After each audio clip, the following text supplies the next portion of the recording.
We're going to continue with our short reminders, short talks, which is a continuation of a halaqah that had been ongoing now for a little over a year and a half on Monday nights at this time, reading from the book Mukhtasar Minhaj al-Qasidin. The English translation that is available reads as Towards the Hereafter. The book is on purification of the heart and spiritual traveling. Right now we are up to the section of the book where it is speaking about the excellence, the fadl of Etaar. Etaar, which is to prefer yourself, or to prefer others to yourself. So as we'll get into the description of that and some stories relating to it to help us understand what that is and some additional comments, inshallah ta'ala. So the subject Etaar, as the author Ahmed ibn Qudama rahmatullahi alayhi mentions, is the highest station of generosity.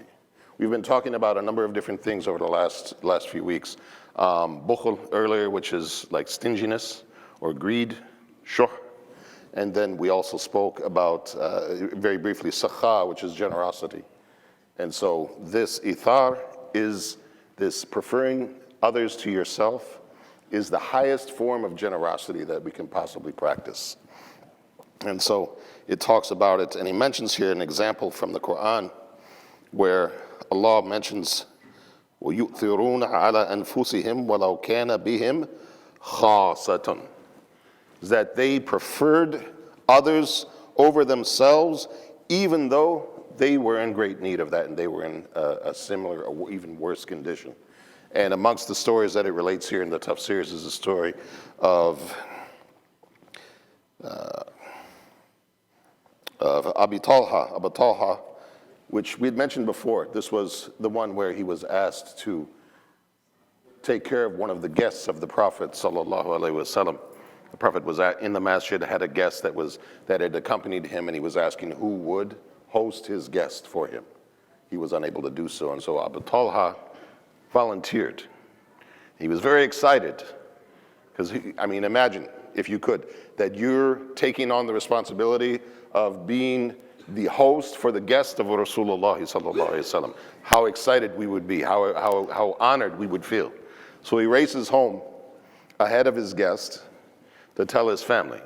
And he tells his wife, and his wife looks at him the way our wives look at us sometimes.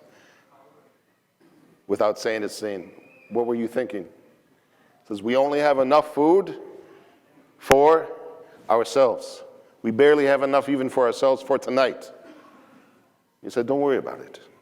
He said, send the kids to bed, and then without supper, and we'll have him sit in the waiting room, but we'll put out the lights.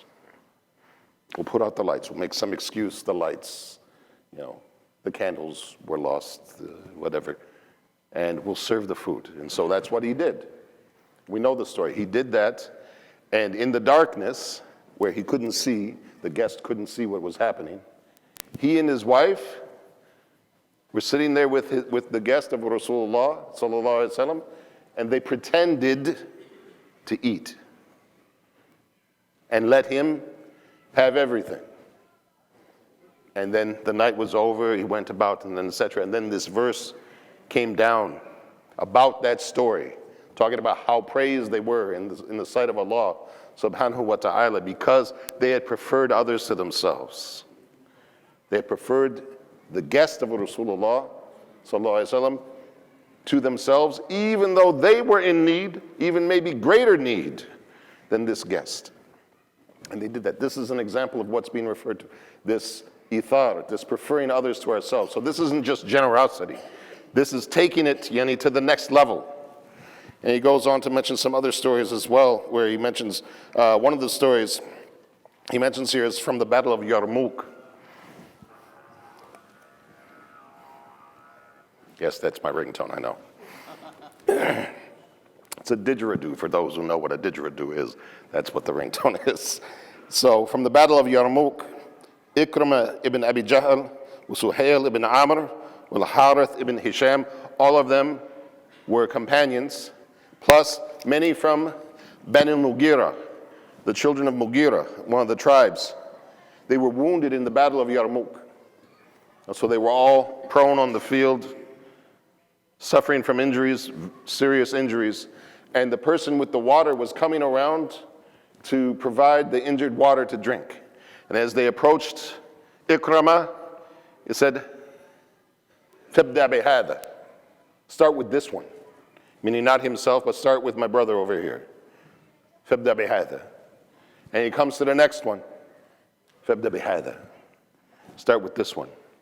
And on, through all of these different injured soldiers. None of them wanted to be the first one to take the drink. And so they made the rounds amongst all of these different mujahideen who were suffering from very serious injuries. By the time they got around to the beginning again, they all died. They all died. They preferred their brothers to themselves. They didn't want to arrogate themselves above their brothers in arms, their partners, their companions, so much so that they're dying. They're literally dying for a drink. And they say, "Fabda bihada." Go start with this one. This is the generosity. This is that height of generosity. This etaar, this preferring others to ourselves. And then he mentions one last story here that I'm going to share with you, which is where he mentions that one of the companions was brought the head of a sheep as a gift. And this shows you the times. If somebody brought us the head of a sheep right now, I think most of us would wonder what was wrong with the individual that was bringing us this gift. But back then, this was a great gift. And so as soon as he saw it, he asked for it to be sent to his neighbor and said, "They're in greater need of it than I am." So he sent it to his neighbor. His neighbor, when he received it, he said the same thing. He said, "Send it to my neighbor." And it went around to 7 houses until on the 7th or 8th step, it comes back to the first house again. They kept deferring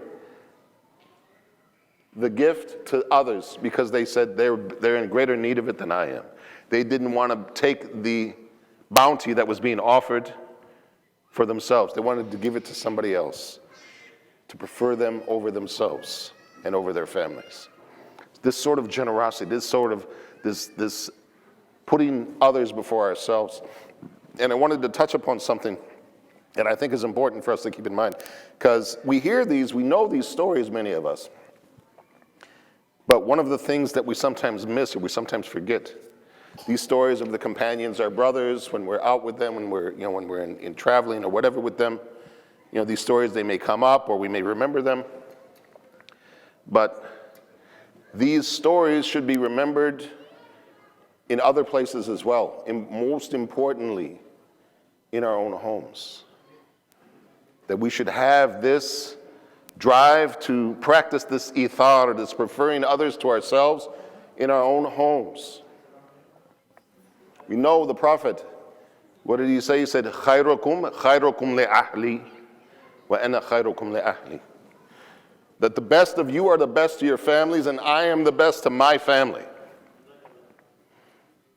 That part of that best, part of that rising to the excellence that we're called to is just this, preferring others to ourselves, preferring our wives, their needs, their wants, their desires to our own, our children to our own, being magnanimous enough, being generous enough to rise to this level with our own families.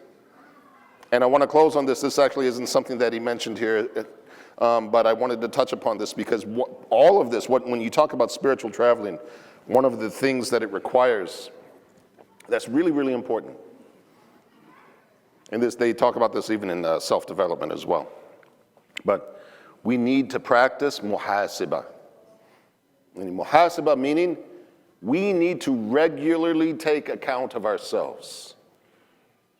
We don't need to wait for others to tell us what we need to change. We should be the ones looking to our own hearts, looking to our own actions, our own deeds, our own speech, and recognizing for ourselves what we've failed at, where we've fallen short of the mark, or taken the easy path and not going for the higher road, going for the higher levels. And we should be calling ourselves to account, taking ourselves to task, and then rising to the challenge and trying to push a little further, a little higher, whether it's in terms of acts of worship, or even more importantly, in the terms of the matters of the heart, where we look at ourselves, we pay attention to the states of our heart and realize, what is my condition? And what is my condition when I pray? How is my heart? Am I distracted? Am I agitated? Am I preoccupied with other things? Am I, what is my state? Because all of that affects our prayer. It may not be visible to anybody else, but we should know, and we should do things to correct it. In the same way, the states of our heart when we're dealing with others, especially with our families, we should be looking at that and reflecting upon that, and how could we have done it better?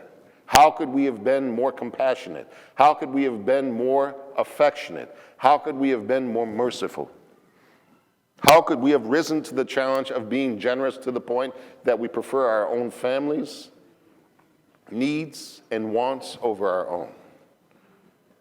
And in that way, we start to take these attributes, these qualities, and these characters and manners, and we bring them into the place where they are needed the most, in our homes.